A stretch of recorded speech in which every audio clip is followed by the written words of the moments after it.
پاک Institute for Peace Studies کے زیر اہتمام کوئٹہ میں مختلف علاقوں کی جامعات اور تعلیمی اداروں سے تعلق رکھنے والے منتخب شدہ 80 سے زائد طلباء اور طالبات کے لیے دو روزہ ورکشاپ کا انعقاد کیا گیا۔ ورکشاپ کے شرکاء سے گفتگو کرتے ہوئے مقررین نے کہا کہ نوجوان نسل کے ذہنوں میں پاکستان کے مستقبل کے بارے میں کئی سوالات اور خدشات ہیں۔ نوجوانوں کو ملکی معاملات میں شرکت دیے بغیر ملک کے مستقبل کو بہتر سمت فراہم نہیں دی جا سکتی۔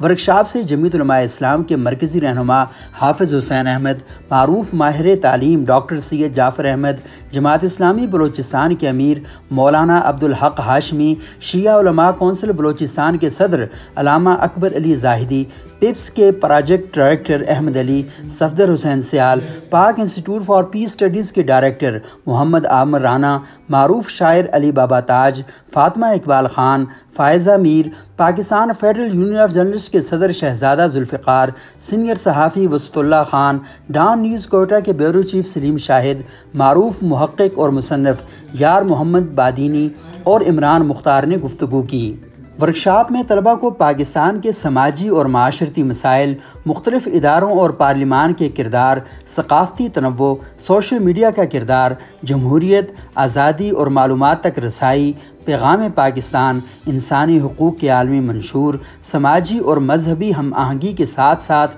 ملک میں بسنے والی اقلیتوں کے ساتھ ملک کے بعض مقامات پر ہونے والے ناروا سلوک کے اسباب اور تدارک پر بات چیت کی گئی۔ ورکشاپ میں کوئٹہ، لورالائی، قلعہ سیف اللہ، قلعہ عبداللہ، پشین، چمن اور ڈیرہ بگٹی سمیت قرب و جوار کی جامعات اور کالجز کے 80 سے زیادہ طلباء اور طالبات نے شرکت کی۔